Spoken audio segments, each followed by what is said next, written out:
Hello, good morning. Welcome to the last webinar for the morning. There will be more in the afternoon.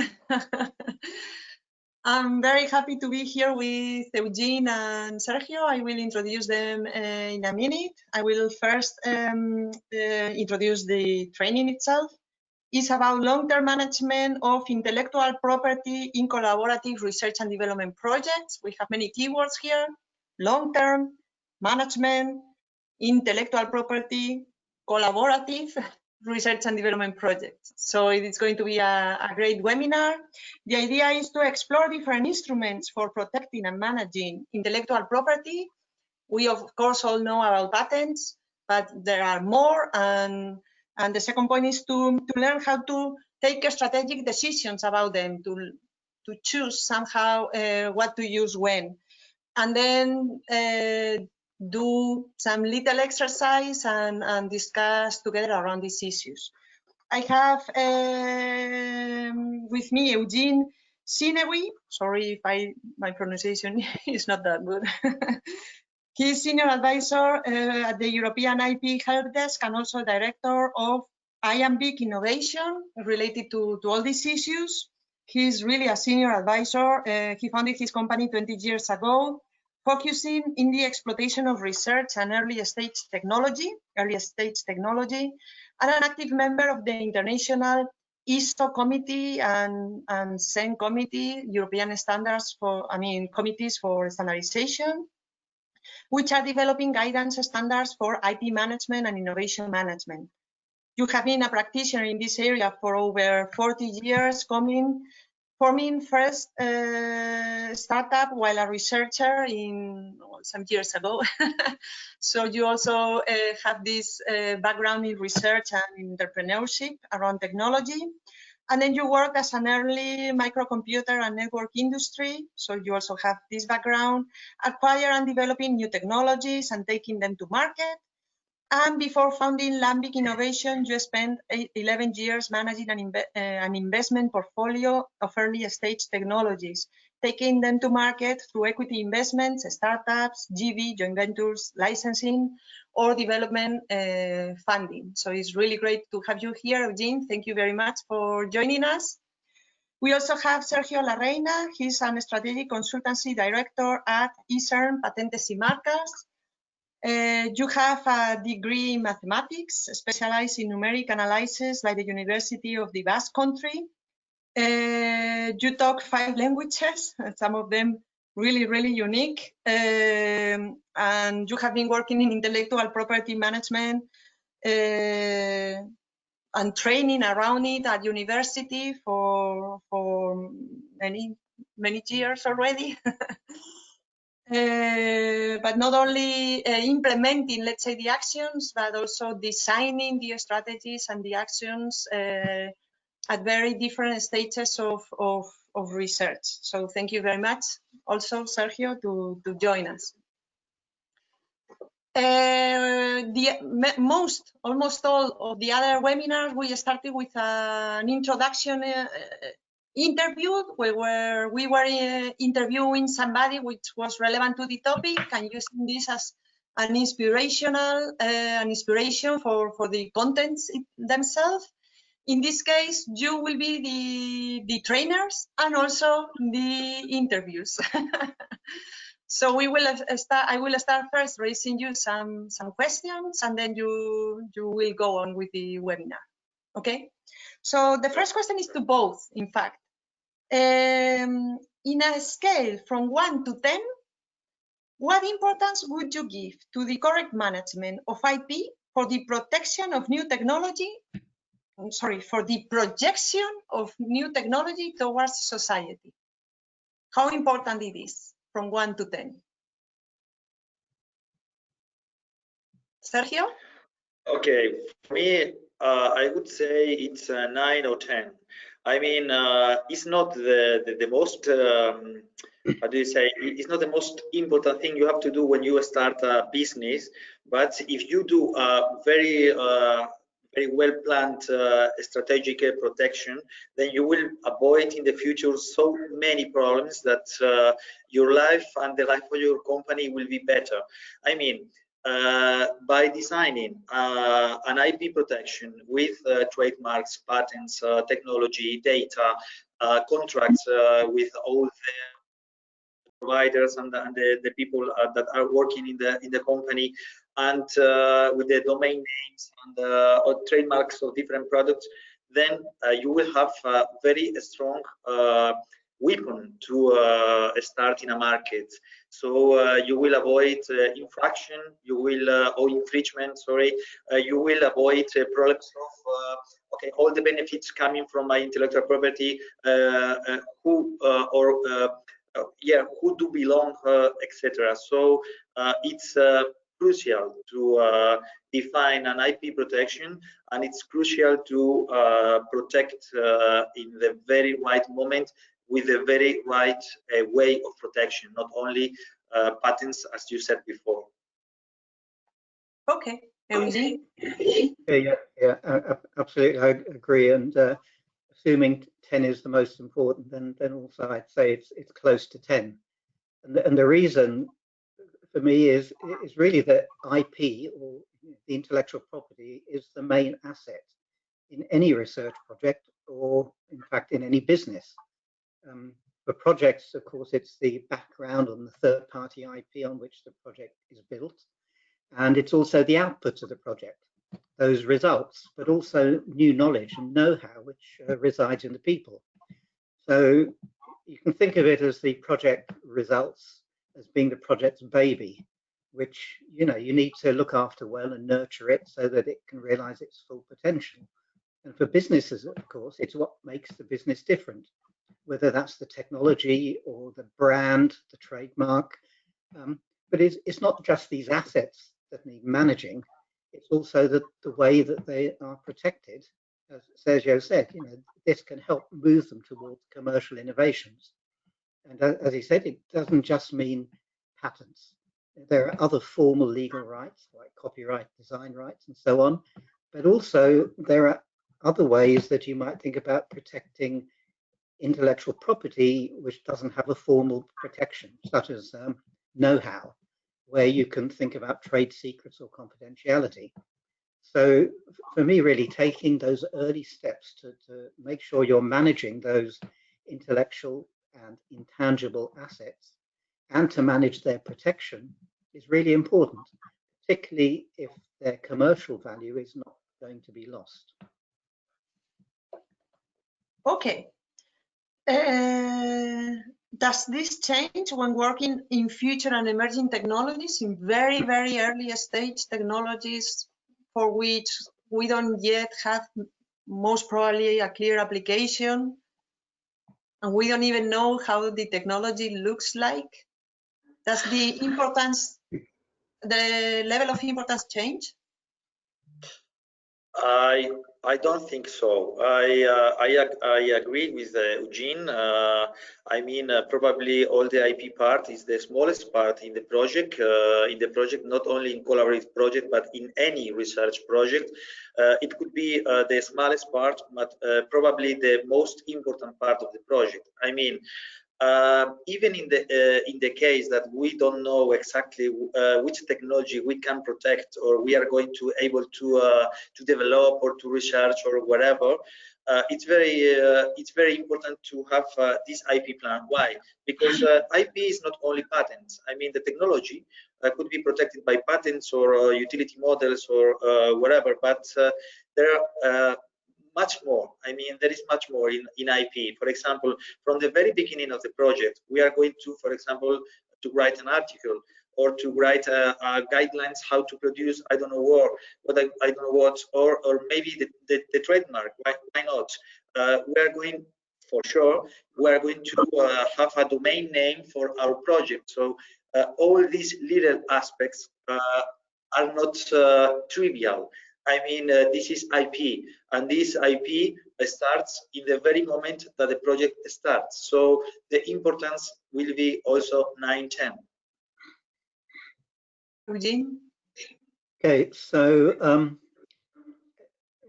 you said in the introduction that you don't know the application. I don't think that's necessarily true. And just because technologies are early stage, it doesn't mean you can really ignore managing the IP or considering how to protect it, or thinking about the strategies and pathways for turning your results into commercial or social innovations, because you need to have some idea of where you want to ultimately get to. You may not know the exact method, but you need to have that vision. You can't predict the future, obviously, but you can have a good go. Really, because whatever stage of the technology is, whether it's very early stage or almost market ready, you'll always need to get some type of investment or funding to move along to get where you want to be. And that always means making a convincing case for that funding or investment.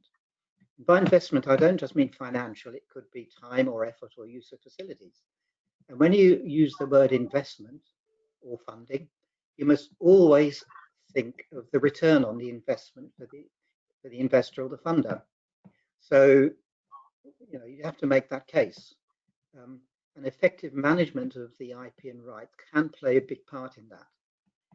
For example, during the early stages, you're going to need to make a case to your university or organization, maybe to fund further research or support the costs of patenting, or to do a proof of concept.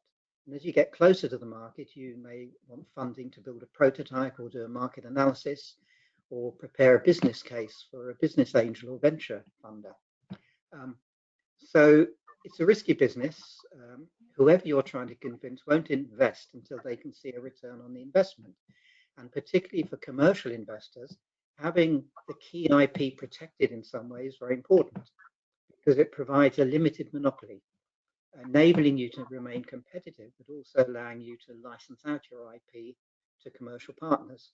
Because if it's not protected and it's in the public domain, then anyone can use it for free. So at the early stages, you don't necessarily need to protect it, but you need to have a vision of how you might protect the results that you're planning to produce. So you can never avoid the risk, but you can mitigate it by doing due diligence, and having protected IP helps getting a better chance of a return for a commercial investment.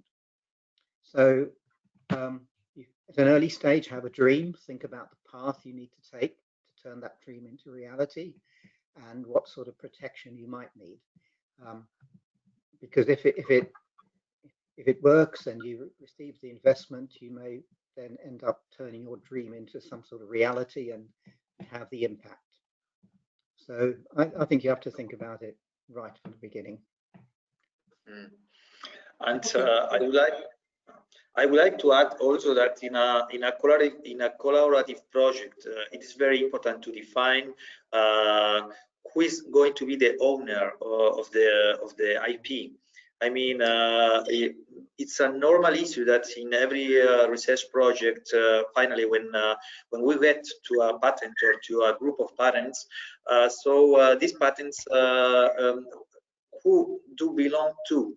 I mean, the problem of okay, this is because for example, I've done the effort of to make the research, but I am in the for example, I don't have the right to the patent or whatever. So to avoid the problems of ownership, I think it's a good idea to start to think about it from the very stages of the project, without wait to the patent itself.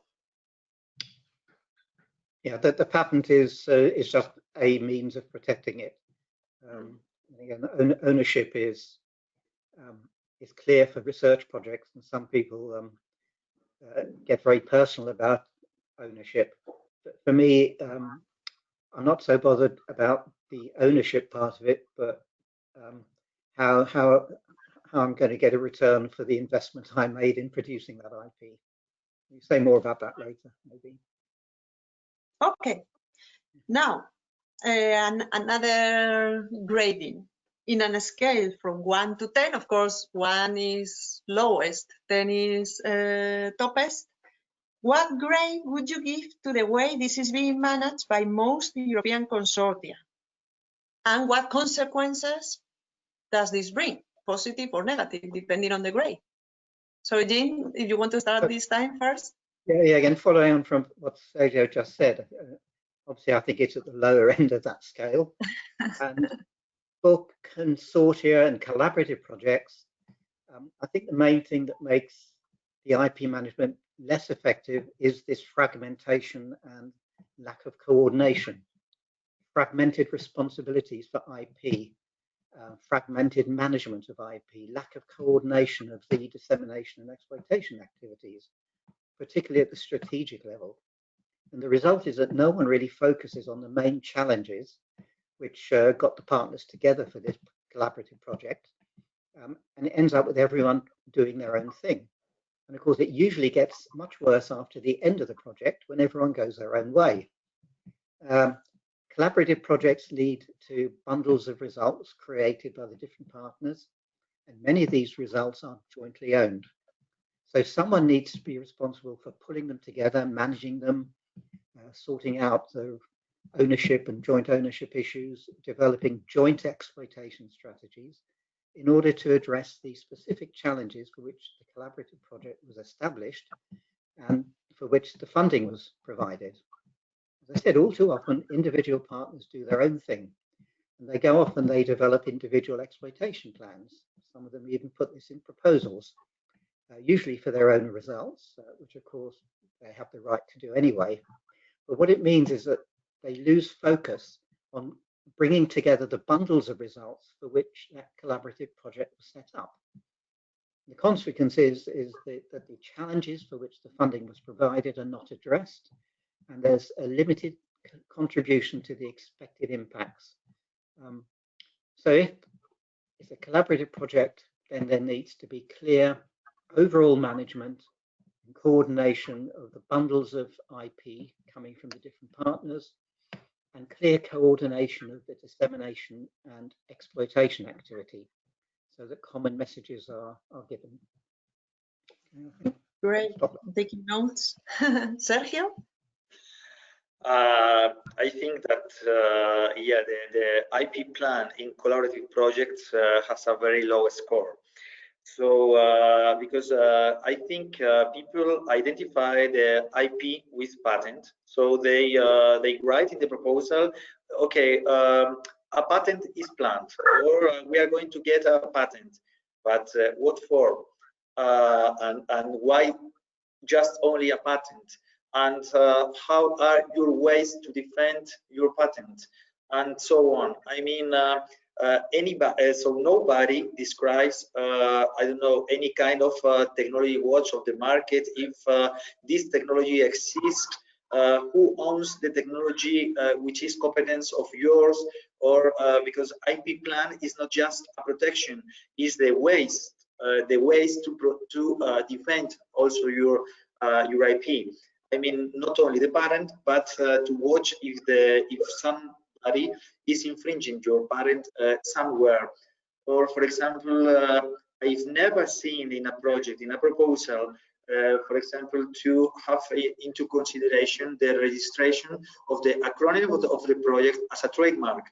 I mean, I've seen hundreds of proposals that finally they are accepted, and they get to the research stages and so on, and finally when the partners decide to, okay, we have been working in this project for 3 years with this acronym, and finally when they decide to register the acronym as a trademark, they find that the trademark already exists.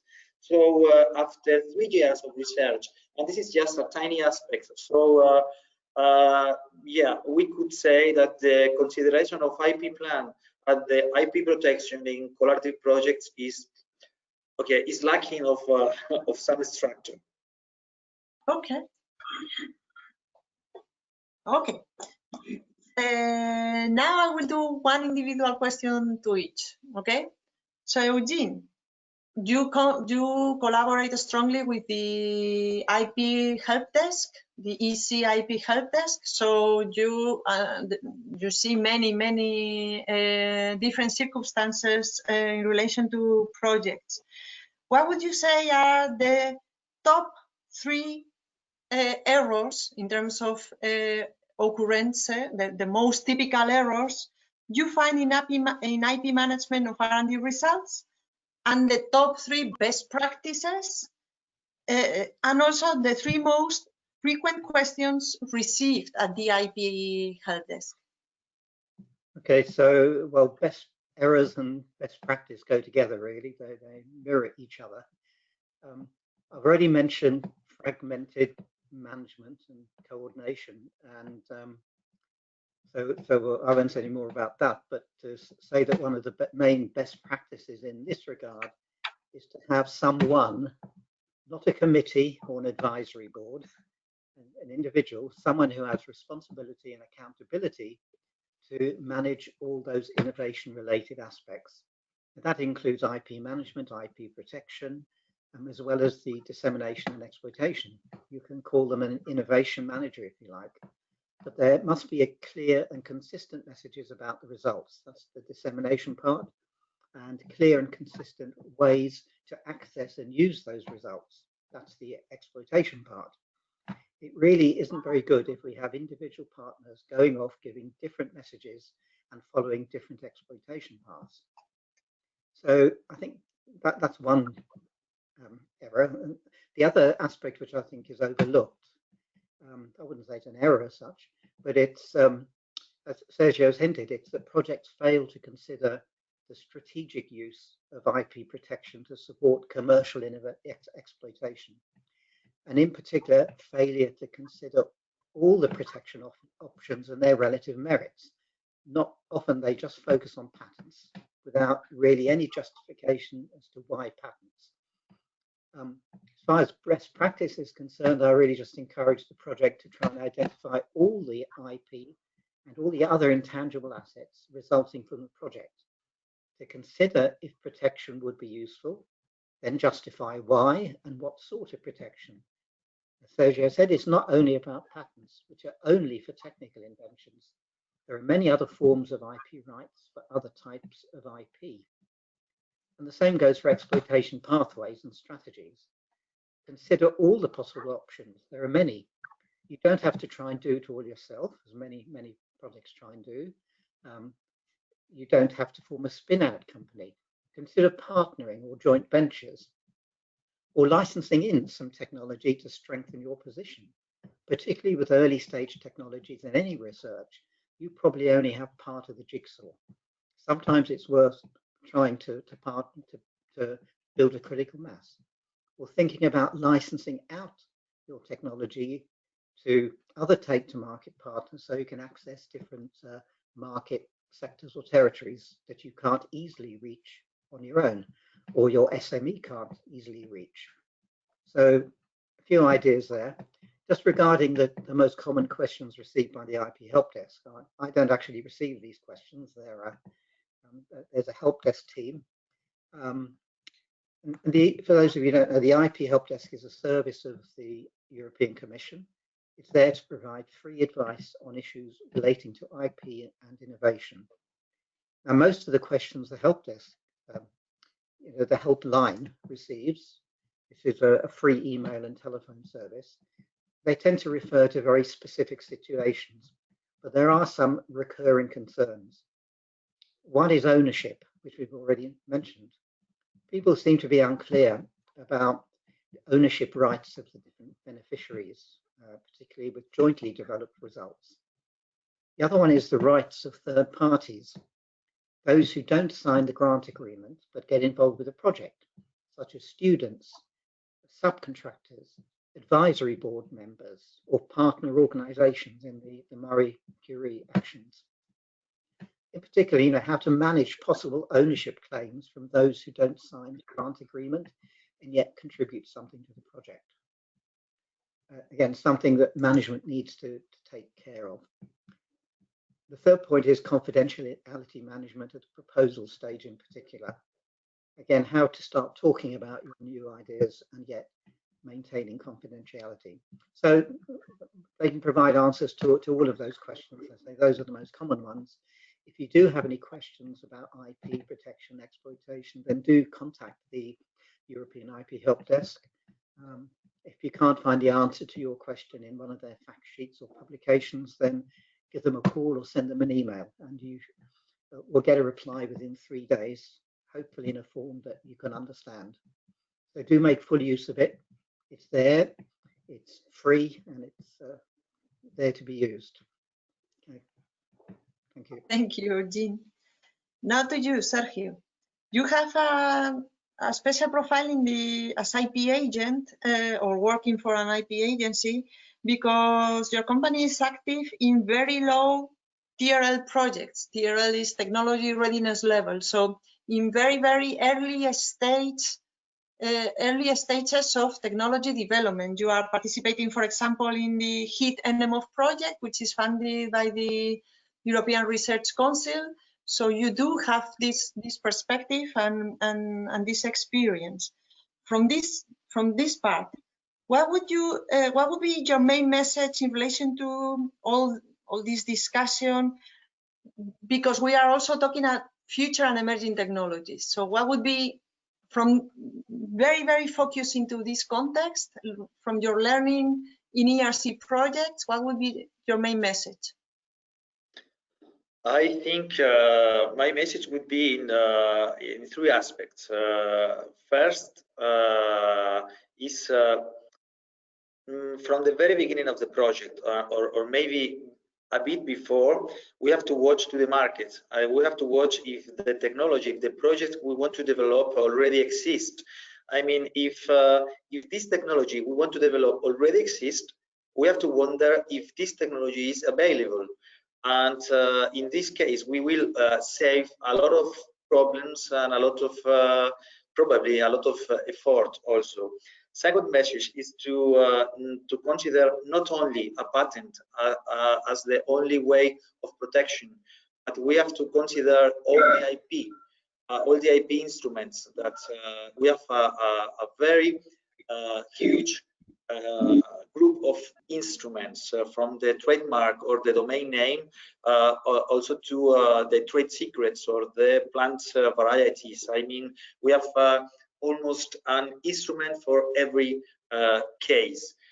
And also, as the last message for these projects, we have to consider not only the protection, but the ways to defend the protection we have. I mean, we have to continuously watch the market and to continuously watch I don't know, other competitors if they eventually are infringing our technology or our developments. For example, in the project we are, you have mentioned, our main task is to develop a technology map of existing technology that could affect to the final result of the project, and by doing this technology map, we'll also know key actors. I mean, institutions or organizations that are very active in this technology.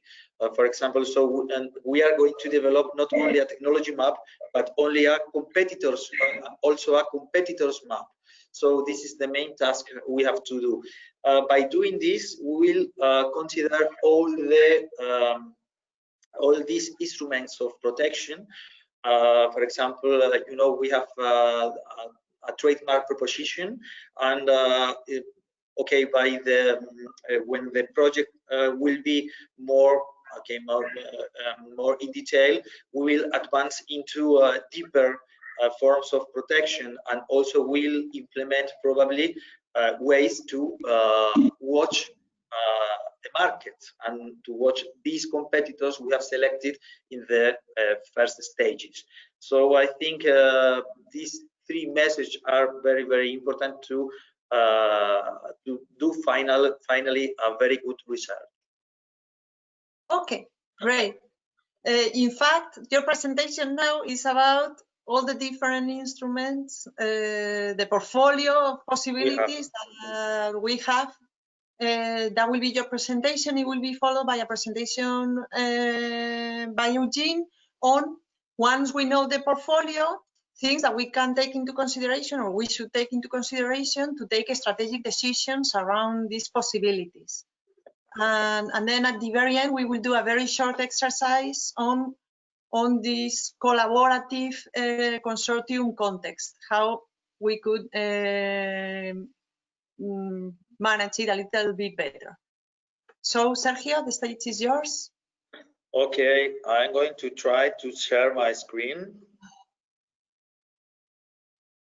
We see your screen. Okay. So we see your screen, but we don't see you anymore. yeah. Now, yeah. Perfect. Okay, so I'm going to maximize this.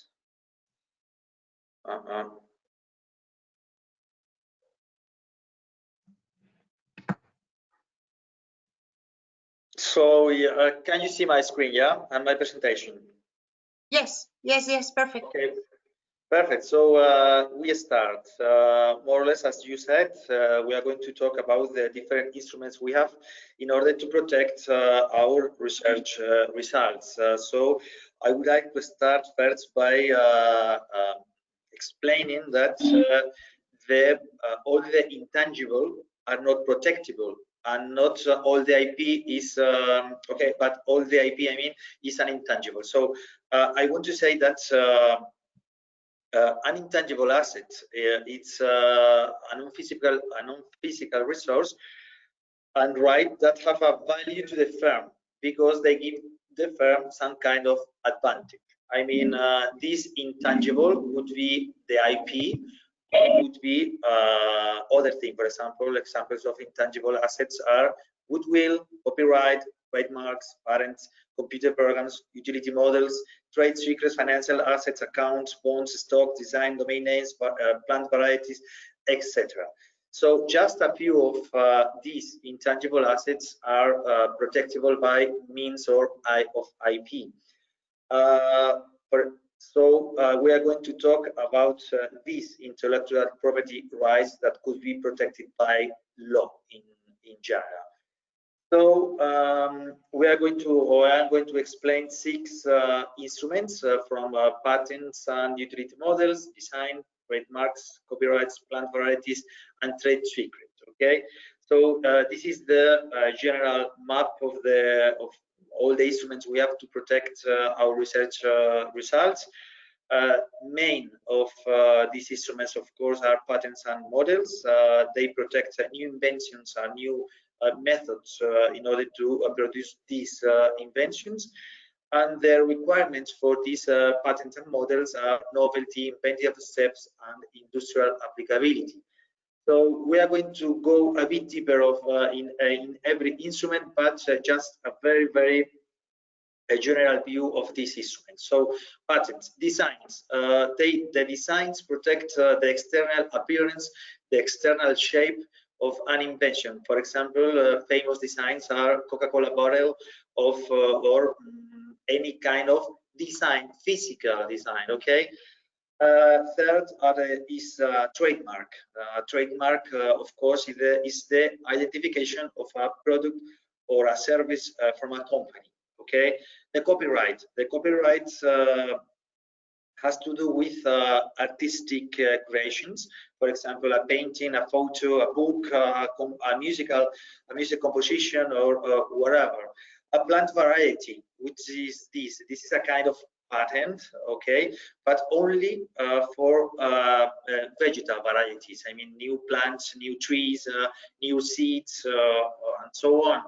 And finally, the trade secrets, the industrial secrecy.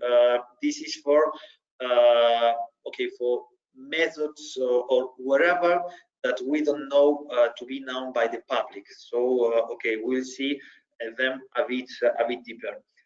A patent. What is a patent?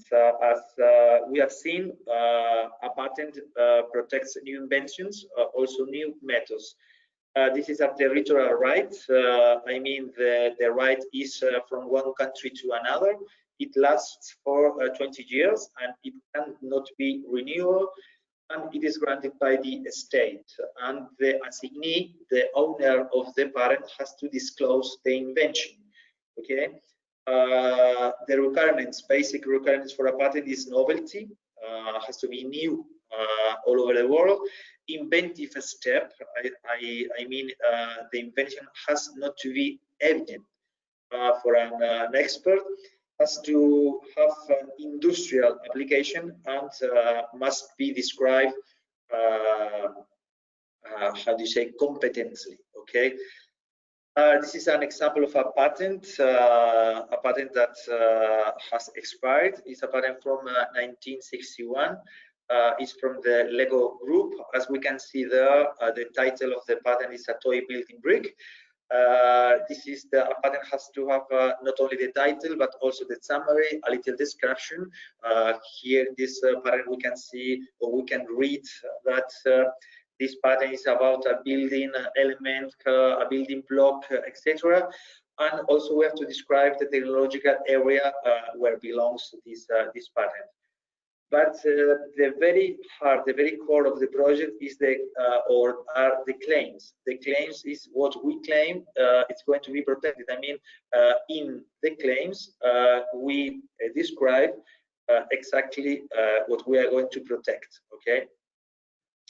And finally, the figures, the drawings of our patent. Of course, this is a very known patent. This is the very core of the Lego company, which are the building blocks, the building bricks for a company. All the things are patentable? No. There are exclusions for patentability for ethical reasons. For example, the human being cloning, or the procedures to modify genetic identity of a human being. So there are restrictions to patentability. Okay, designs. The designs protect the external shape of a product. This is also a territorial right that it's for 5 years, and we can renew every 5 years until 4 times. So we can extend the protection of our design for 25 years. Following with the Lego example, we can find that Lego has more than, if I don't remember badly, Lego has more than 15,000 designs, for example, mainly associated with the building bricks. But not only the building bricks, for example, Lego has also this minifigure design, and this minifigure design has what we call has many variations. We can protect a design, but a design with plenty of variations. For any little modification of a design, could be a variation. For example, this is the main or the basic minifigure. A minifigure that can end, like for example, here we can see with the figure of President Trump, or David Bowie, or Darth Vader, or even Michael Jackson. Okay, so these little variations, by using different pieces and different bricks of the same minifig, the same toy, can be a new variation. So that's why Lego protects in any kind of variation of the designs. Trademarks and domain names. Trademarks, of course, if the identification of products and services, it's also a territorial use, and a trademark is for 10 years. Every 10 years, I can renew my trademark. Following the Lego history, we can go from the very first trademark, which is just made by letters. Is what we call a denominative trademark. It's just alphanumerical characters, Lego, and then finally with we call now a logo. I mean, a logo could be just a little image, or by combining also not only distinctive colors, but only image or letters. But we don't have only these denominative or logo trademarks. We have also, for example, olfactory trademarks. I mean, we have trademarks that we can smell. For example, this toy, this plastic toy that its trademark is the smell, or already exists, for example, a tennis ball that the trademark is also the smell. because when we open the box where the balls are, I can smell a fresh grass smell or something like that. We have also sound trademarks, for example, these of the 20th Century Fox, because it's a sound trademark. Is something that could be represented by a pentagram. Okay, so this is a sound trademark. But we have also tridimensional trademarks, movement trademarks, and pattern trademarks. So we have an enormous, as we say, kind of trademarks, not only a logo or just a name. Okay. Copyrights. The copyrights is or they have to do with these artistic creations, for example, books or wherever. Also a territorial right, but the duration is for 70 years. So copyrights is, for example, any drawings, for example, in these playing cards. Every drawing is protected by intellectual property by means of copyright. Copyright can be a painting, a photo, a musical composition, a comic, or wherever. This is copyright protection. Plant variety, as I've talked before, a plant variety is a vegetal variety which is new. So in this case, a plant variety has not only to be new, like the patent, but also has to be distinctive, uniform, and stable. I mean, this is a plant. This is a living being. So this living being has to long. I mean, this plant not has to die, for example, in I don't know, in seconds. Okay, so this seed or this tree or this plant has to be stable. Okay, examples of plant varieties, for example, are mandarin. This is the Ori mandarin from Portugal. That's its advantage as a mandarin is that it's very easy to peel, is very healthy, and is very tasty. So this variety is protected in all Europe. Also, for example, protection in orchids. No, I mean these colorful orchids are new varieties of this plant. For example, potatoes here. This kind of potato could grow, for example, in terrains that are not very humid. So this potato doesn't need enormous quantity of water and can grow also in poor soils. So it is an advantage of this potato. As an anecdote, this kind of variety of this potato finished in the PepsiCo chips that are going to consume in our countries.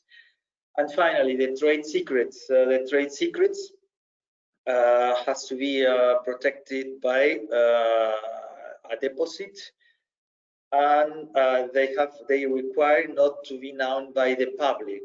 Of course, okay, this known, okay, these known secrets are, for example, the formula of the Coca-Cola. That is deposit, of course, and the history says that there are just two people knowing this formula. For example, the algorithm by Google, this is also protected, but not by patent. It's a deposit. And for example, the original formula of the KFC. So this is these are also trade secrets.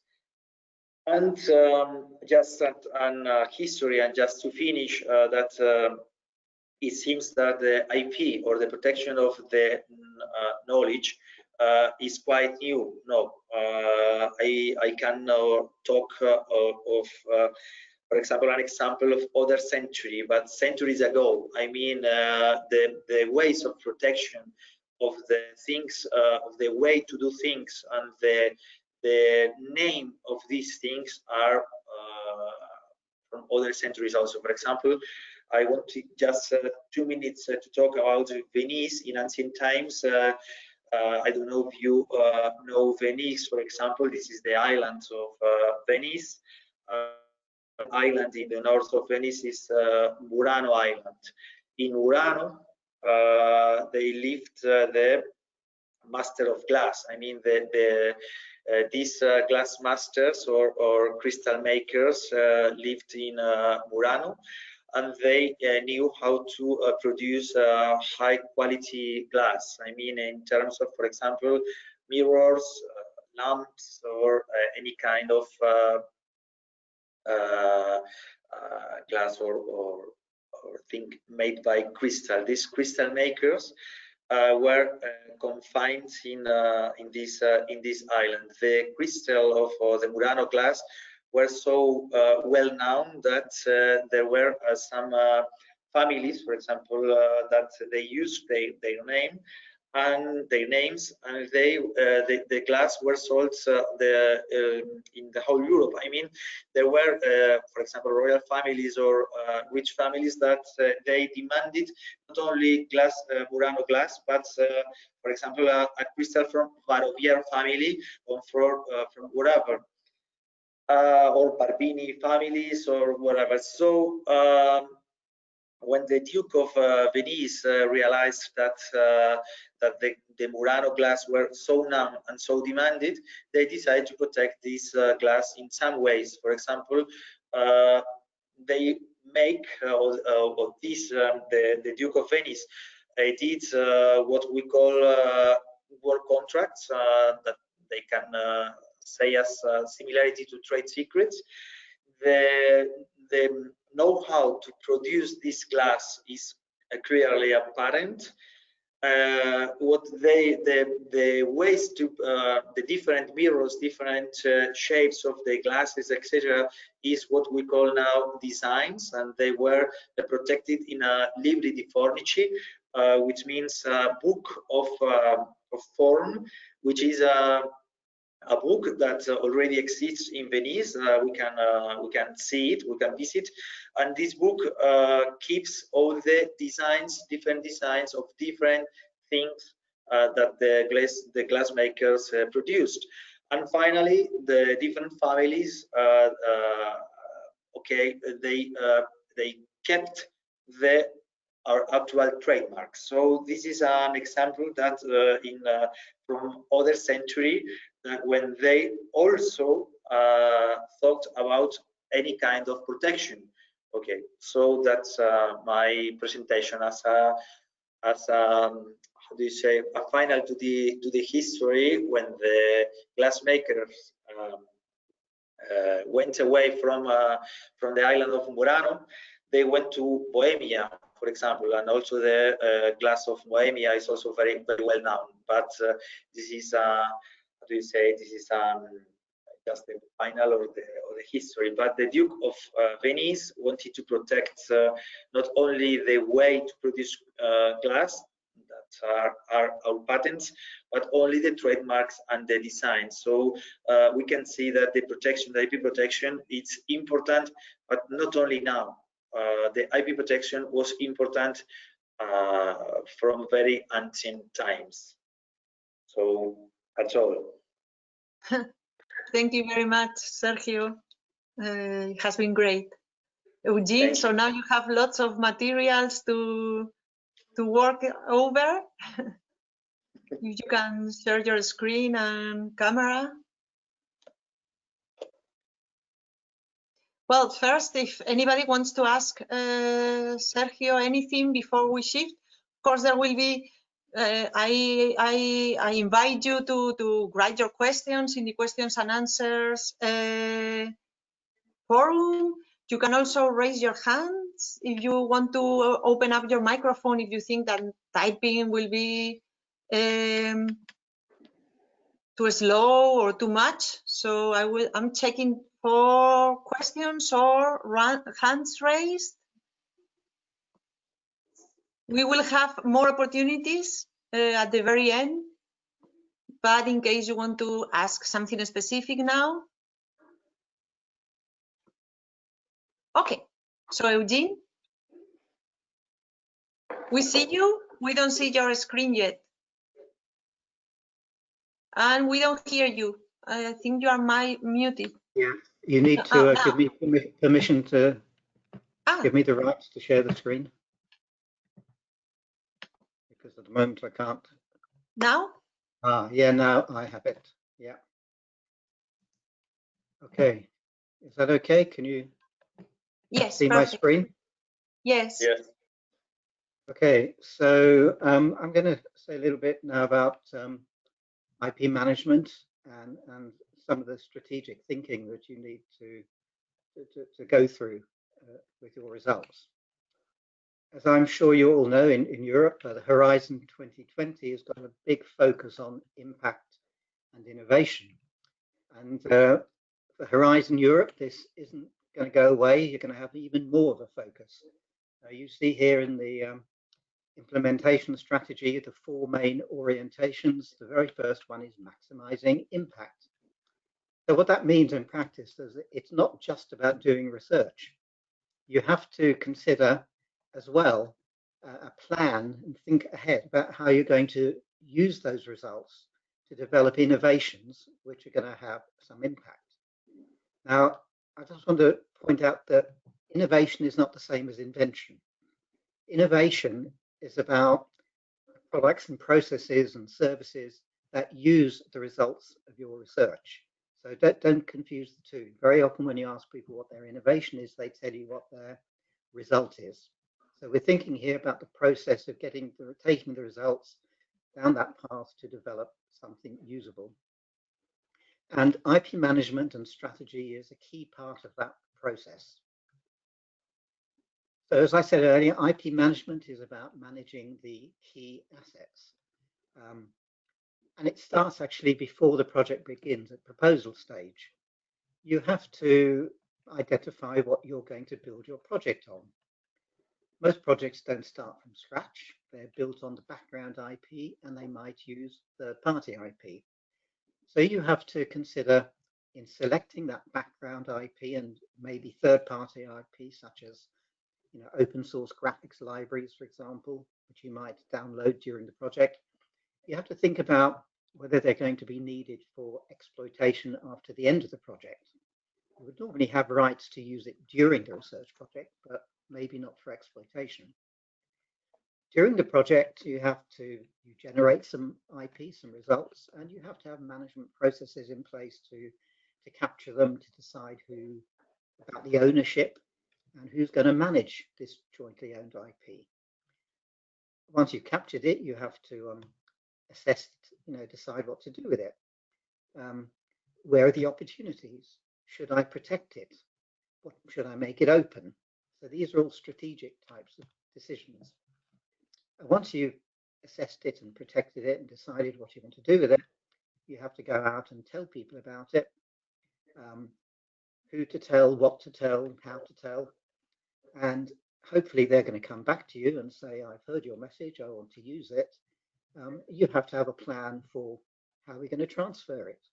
Are we going to give it away for free? Are we going to license it? So on. And what's the exploitation pathway? So you have to think about those, but it doesn't end at the end of the project. At the end of the project, most of your results will have come together. They'll have come together at the end of the project, but the project finishes. So you have to continue. And there's a legal requirement in the rules of participation in the grant agreement that you continue to disseminate and exploit the results for up to 4 years after the end of the project. So someone has to manage the IP and the IPR. They have to manage and coordinate the dissemination, exploitation, and importantly, do the post-deal management. Assuming you've done some deals, you have to manage it for as long as the IP exists. So some of these are a bit operational. They're just to do with management. and some of them are more strategic. So I'm going to quickly go through the operational aspects and then say a bit more about the strategic things. So I'm combining here management as well as strategic. The first thing, as I mentioned, you have to build the foundations, to make sure you've got the rights to access and use the background and third-party IP needed for the project, but also after the end of the project. That means you have to ensure that researchers can also recognize and capture the IP created during the project. Researchers are the generators of this value. They're the people who turn their intellectual capacity into intellectual outputs. But very often they don't recognize the value of what they produced, and they don't realize the intellectual property protection implications, particularly for technical inventions that might be patentable, and the rules relating to novelty and not having been previously disclosed. So part of your management activity, you should do some awareness training for the participants, for the people who are seeking to dig up this gold, so that they know what to do with it when they find it. But also to introduce good research practice. And that largely means, keeping good records and lab notebooks. Most institutions, research institutions, as part of their induction process for researchers, introduce good research practice. It's important for IP because some forms of IP right come into existence automatically. And if it has any value, then you need to make sure that you can prove the dates of creation and ownership. So good research practice training is important.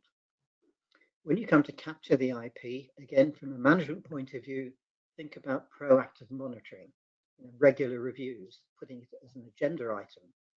But in reality, most inventions, if you like, appear in between meetings. So you need to facilitate disclosure, probably to someone called an innovation manager, by having standard disclosure forms. And again, most universities, institutions have standard disclosure forms. They call them innovation disclosures or invention disclosure forms. So try and use those. But it's important to identify all the relevant IP, not just the key invention, and to clarify the ownership and management of the IP. I'm going to say a little bit more about both of those. First of all, have you identified all the IP? In my experience, when a researcher comes to you with an invention, they'll tell you about the key technical bit, the process or the product, their key inventive item. But in practice, when you come to exploit it, you need to find everything else that surrounds that. For example, any written materials they've got, which might be protected by copyright, software code, for example, reports, drawings, guides, and any artwork or music. There may be some designs attached to this invention.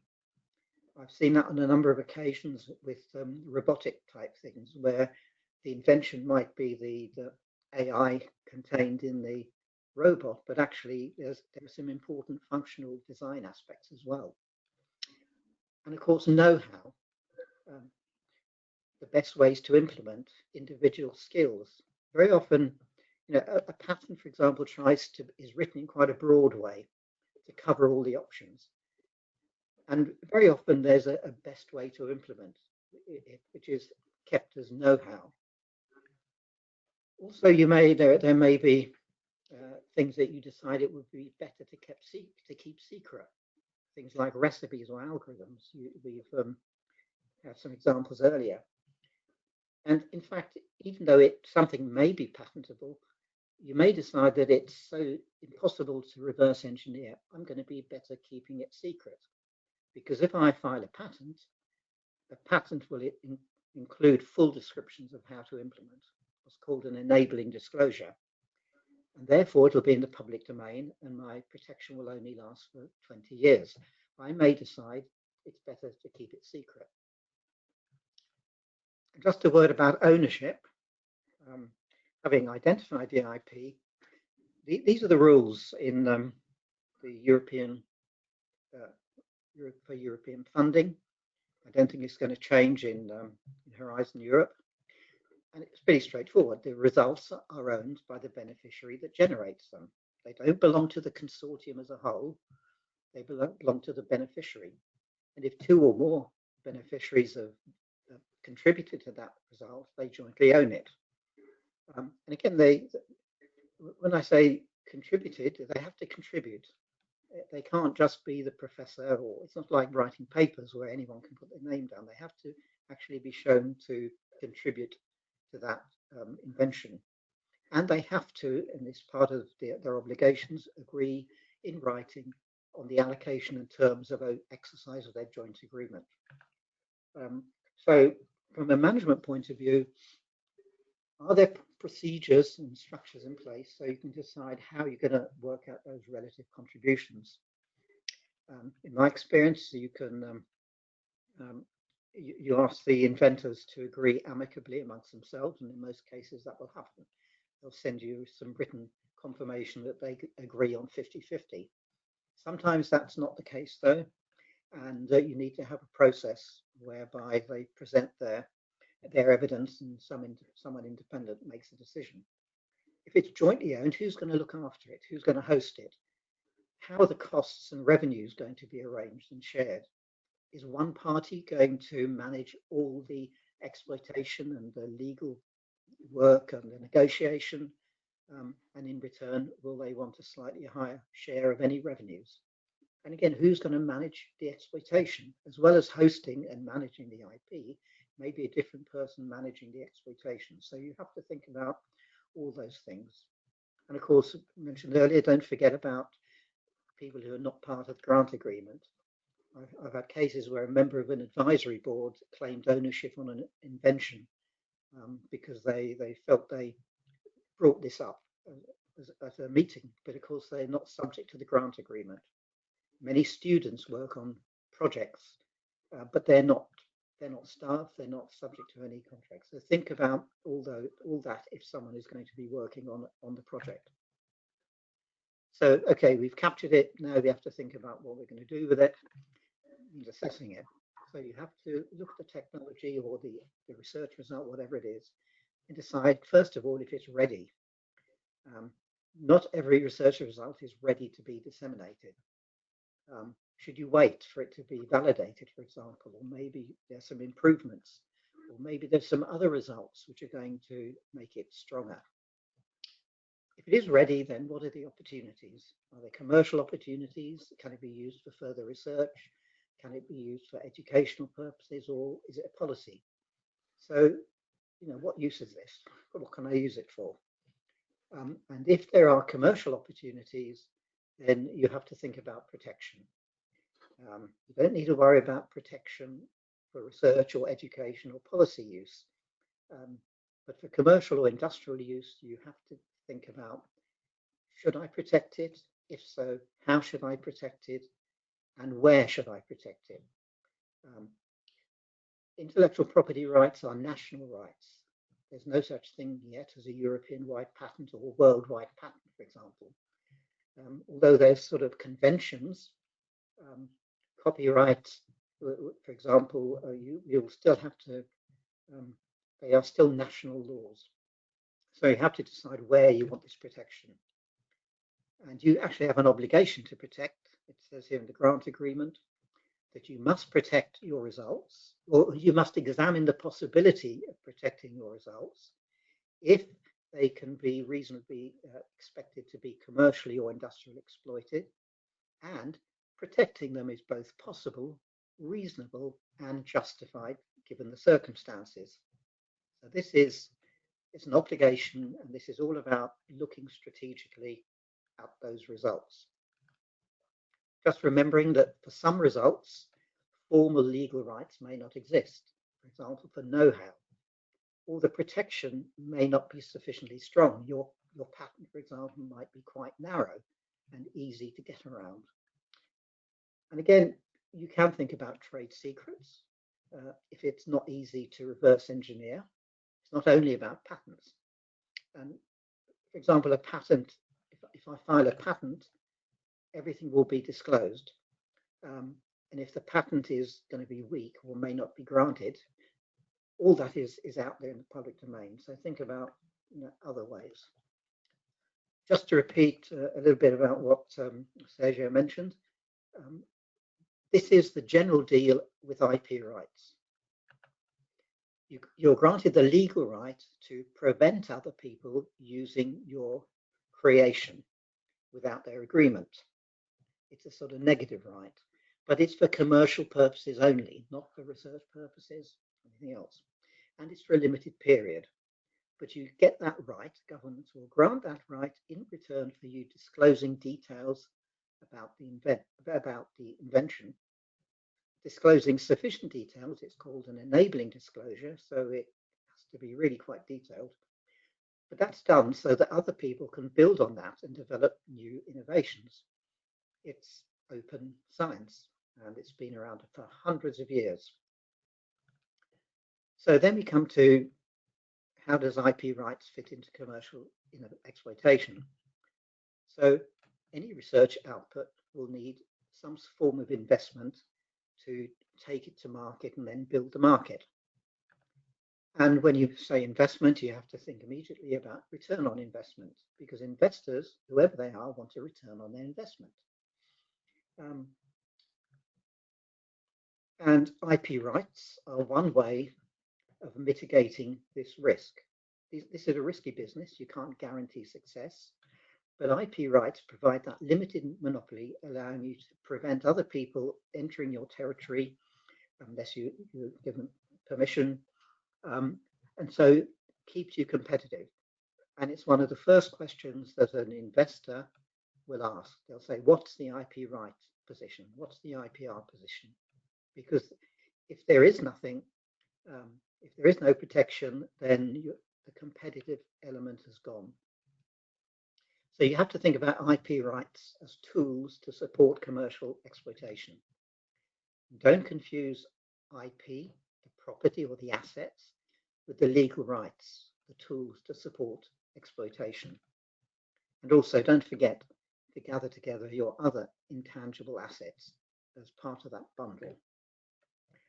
So when we come to strategic decisions, as we said, first question, are there commercial opportunities? Would IP protection support the exploitation?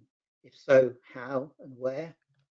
The sort of questions you're asking are, well, if I look at my exploitation pathway, I think I'm going to need to raise some investment to form my spin-out company, for example, or to raise investment to build a platform to license out.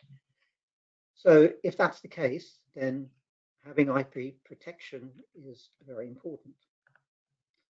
And you then have to look at the benefits. It's not just patenting, it's all forms of IP protection.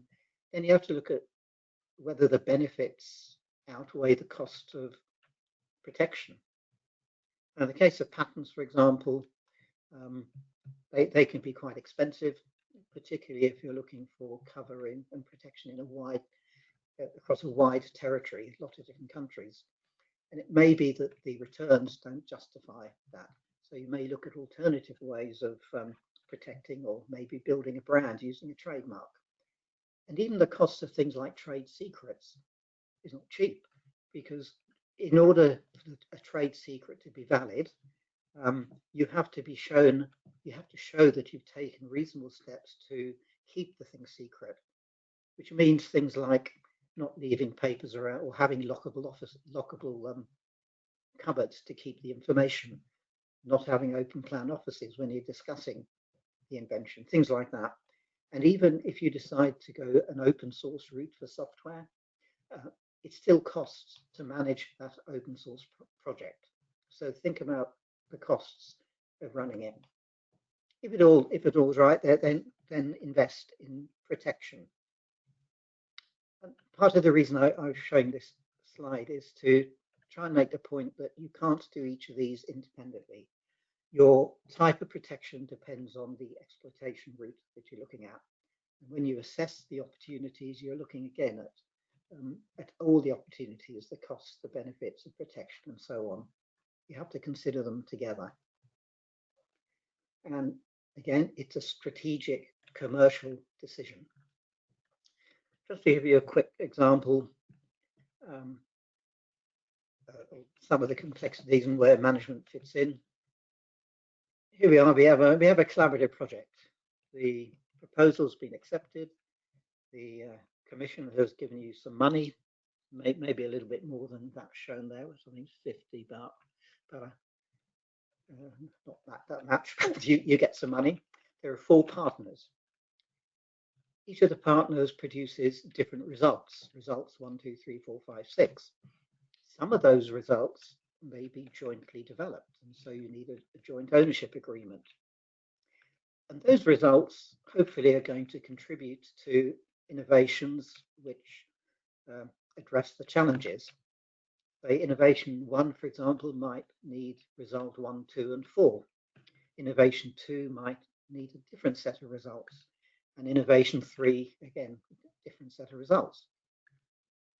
Now, during the project, you probably develop the results, and you maybe start this process of turning those results into innovations. Depends on the project.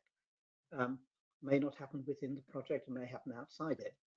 But whatever the case, you will almost certainly need further investment or funding to develop those innovations and get them to market. When you're there, then the IP, the results, whatever's come out of the innovation needs to be transferred to a take-to-market partner, maybe a company, maybe the SME, maybe a not-for-profit foundation, whatever. But you need to transfer the IP under some agreed terms and conditions. And if you're lucky, the take-to-market partners will find some paying customers who will send some euros back. And if that happens, then the original funder, the Commission, will be very happy because we assume that some of the challenges have been addressed. Other benefits like growth of competitiveness of the company, new companies, and so on. But those euros will go all the way back. So the company, of course, will be very, very happy because they've got some euros, but also the original partners. And depending on your revenue sharing within your institution, even the individuals might receive some reward. So they'll be happy as well. So everyone's happy. As far as IP management is concerned, as I've already mentioned, you have to do things during the project. Make sure you coordinate it, not just the IPR, but the management as well. Manage the strategy for protection and exploitation, which goes beyond the end of the project. Worry about transferring, licensing the IP, transferring it to take-to-market partners. Much of it may happen after the end of the project. And then finally, maybe sometime down the line, there has to be a system in place to collect the revenues from the company and to pay back the royalties and whatever is needed. So that all has to happen. We haven't got a lot of time to go into a lot of detail, so I just point out 2 things where you can get further help.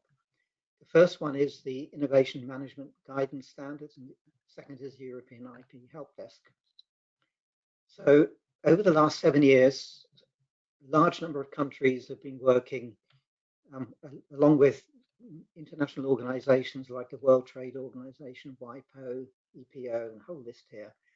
And last year and this year, we've seen the publication of a number of guidance standards. These are guidance standards, they're not requirement standards, which means they're essentially best practice. International, huge number of experts around the world have put this together. 4 of them have already been published, and the intellectual property management guidance standard has now been approved. I can tell you it's been a final draft has been approved and it's going through the publication stage. So we expect to see that probably early next year. So get hold of that if you want to know more about that. And of course, there's a lot of other interesting stuff there on strategic intelligence and so on. The IP Help Desk, European IP Help Desk, a service of the Commission, provides free of charge help, publications, training, and so on. And I just mentioned a few upcoming webinars. There's a lot more going on online these days, as you'd expect. Again, this is the program in the run-up to Christmas.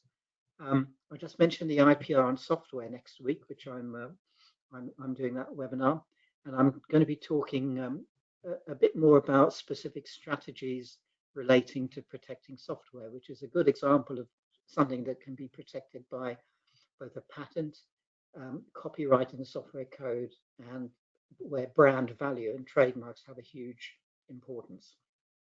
So you can look at those.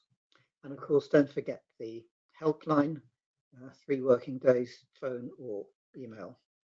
Lots of publications, I won't, look at those and so on. So I'll finish there. Thank you very much for listening. I don't know if you have any questions. Thank you very much, Eugene. It's great. I don't see any questions in the chat, nor I see any raised hands. While you think of potential questions, you have two very senior experts here. Don't miss the opportunity while you think the potential questions. Oh, here I see the chat. Thank you, this was excellent. When it comes to Article 27.1 in the grant agreement and the obligation to protect results beyond the project's duration, is it something that should be at least partially included in the project's budget? Or is IPR ownership seen as sufficient incentive to proactively protect the IP generated during the project, for example, surveying the market for infringements? So the cost of IP protection is an eligible cost in Horizon 2020, and I'm guessing, or I don't know, I'm guessing it'll be the same in Horizon Europe. So it is an eligible cost during the project. So again, if you decide it's worth doing, you have to do that, but you also have to think about how it's going to be managed at the end of the project.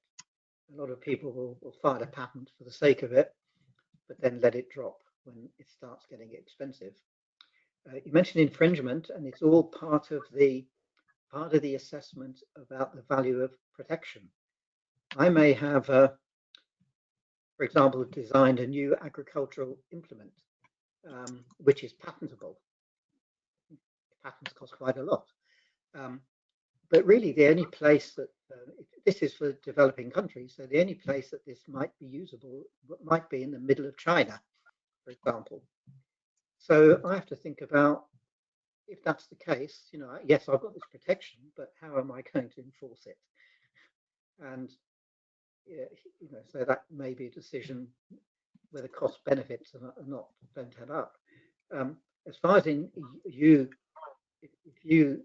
you're looking at protection and infringement, you have to ensure that your IP protection is strong enough. There are a lot of patents which are quite weak and narrow, and not so easy to defend or easy to work around. That's really where you have to think about what the patent is for. Does it fit the need? Because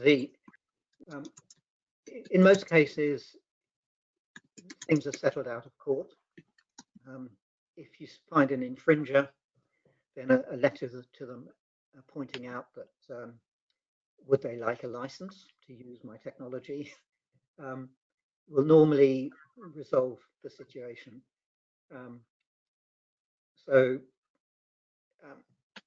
If not, then it's down to how strong your protection is. Now, I don't know if I picked up the right question there. Let me know if I didn't answer, if I missed something. Thank you. Yes. While others think of potential additional questions, or if you want to raise your hands, so we open up the microphones. The last piece of the webinar, it's very fast. We just wanted to show you somehow a use case that we do several times. It's more related to the collaborative part, when you do this in collaborative projects. So you have profiles of different profiles of different types of researchers and stakeholders participating into the project. the project that we present to try to explain this, how this can be managed, is a clay elephant that stands. Normally they have built it themselves before, and we put them in the situation to define the project final and partial results from the project, and also to define the ownership, considering that this is just for the exercise. One of the partners is a potter who is an SME, another one is a large company in the software development, and another one is a zoologist researcher in a university. And they are given this table so they can work together into the different assets, which means these different results that are coming from the project. It's not just the elephant, and who could be owner, and what could be used to protect this ownership, and what could be the exploitation strategy with a wide mind. Exploitation is not only commercialization, but also licensing, or using the know-how for further research, or using it for delivering some service or whatever. And the way why we choose this exercise is because it takes away all the purely technological part. This is a clay elephant that stands, and which in principle shows very simple, and at the same time we put very, let's say, we are stakeholders. And in the end, it can be done. So for example, we have, and there is no a correct or wrong answer. There are many possible answers that are equally correct. This is important. And for example, in some cases, they build the situation where they need a very innovative clay with very unique properties, and this new material is one of the assets, and the owner would be the potter.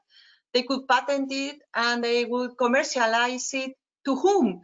The potter would sell this clay to the software company, who will be the owner of the design, because they are building robotic clay elephants. This is one situation that has happened. So they are owners of the design, and they are the ones actually selling the elephants. And the researcher is the owner of the, let's say, the scientific part of the design, because he's advising or she's advising on what is really an elephant and what would stop being considered an elephant, or how it would stand or how it would fall down, because in fact this elephant didn't stand because we needed to hold it with our hand in this case. So, and they keep ownership of the know-how they have learned while doing this, and how materials can impact these bio-based variables, and they use this for further research, and at some point the software company pays them royalties for the part of the design they have contributed to.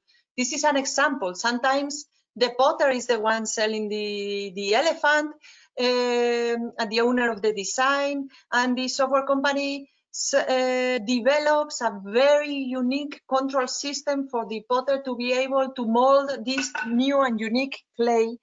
And it is this control software that they sell to the potter, and they establish certain timings for exclusivity in accessing this software. And beyond that, the company can do it, or exclusivity is for the elephants, but they can go to other markets or at some geographic scope or things like this. So the main message here is it is possible. Think about the assets, all the different pieces that will be part of the total result. Adjust the strategy to whoever is in the consortium. It has to make sense. Created this value chains between the partners. Of course, if we all have the same profile, it will be harder, but it will be harder also to do the project because for the project we need different profiles, different type of expertises. Otherwise, we won't be able to deliver the different pieces which are completely different from each other to have the overall result. So adjust the expertises in your consortium to the different results and assets that the project will generate, and then draw these value chains because it is possible to do it from the very beginning on, also from very uncertain circumstances, as the example that we just saw. At least it's worth giving it a try and considering it a preliminary scenario that can evolve a long time. And be creative, and also there is no necessarily a obviously correct or obviously wrong answer. Sometimes you will need to guess and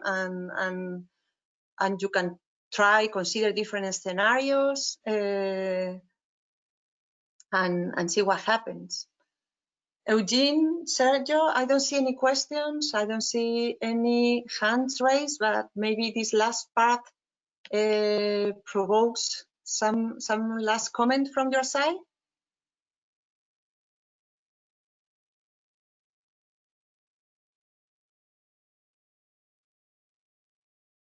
Eugene, I see you are talking.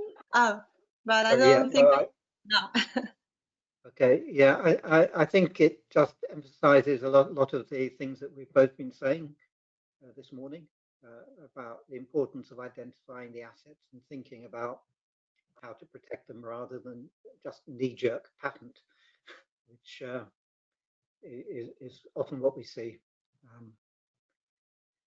Can I just make one small comment on the last question about about looking for infringers, as well as knee-jerking on patents in proposals? I also see reference quite a lot to freedom to operate, and people only use freedom to operate, doing a patent search to identify if they're reinventing the wheel. But actually, it's much more important than that, because it can be a huge, valuable source of partners, both commercial partners and research partners, because you can see who else is working in a similar field. It's very rare that someone has exactly what you're doing, but they probably have something that's very close to what you're doing, and so could strengthen your own offer. And in most cases, if you approach someone and say, can we use your technology, they'll bite your hand off unless they're direct competitors. So, think more than just patents and freedom to operate. Okay. Sergio? I find this exercise very interesting, and with this presentation, there is a tiny question because they have to answer to the following question: which is the exploitation strategy? This very tiny question, which is just 2 words, exploitation strategy, means enormous quantity of things. I mean, this question means that they have to answer another previous question to this one, which is what for? What do I need my protection for? I need a marketing strategy. I need a protection for this specific market. For I'm talking about pottery, so I need this market. I need and I don't need this one. I am talking about pottery, so maybe the trademark is very important, so the name is important, and so on. So the exploitation strategy means another thinking about what for. I need my IP, and also means of exploitation. Also means about knowledge about markets and knowledge about competitors, which is what Eugene was talking about. So I find this very, very important in just I mean, all the session condensing 2 words. Exploitation strategy means everything. So. I also find in tables like this, it might be useful to have the word why, because someone might fill it out. They just put startup. Okay. Thank you very much. Thank you very much, Eugene and Sergio. It has been great content. We will send you this souvenir from the project as a thank you souvenir. It's a 3D print of the Soundwave, the future PREFET, the future of technology. And I want also to thank the participants. This has been a really, really intense morning after a really intense day yesterday. And it is really great that you are still here. In the afternoon, we have more training in relation to RRI and ethics by design, continuing the sessions that were started yesterday. Tomorrow, although we still have some more training at the very beginning to close also the training on exploitation of results beyond IP, or all the strategy, let's say the business strategy, extra layers on top of the strategy related to IP. But then the rest of the sessions will be quite different. We will have some informing sessions related to the future of the FET context and the Pathfinder within Horizon Europe. And also we will be discussing further on the trends that PREFET has prioritized, PREFET and all the community behind PREFET, and how they have been somehow used for some level of road mapping exercise. So see you this afternoon, see you tomorrow. Thank you very much, and bye-bye. Bye. Thank you. Bye. Thank you. Thank you.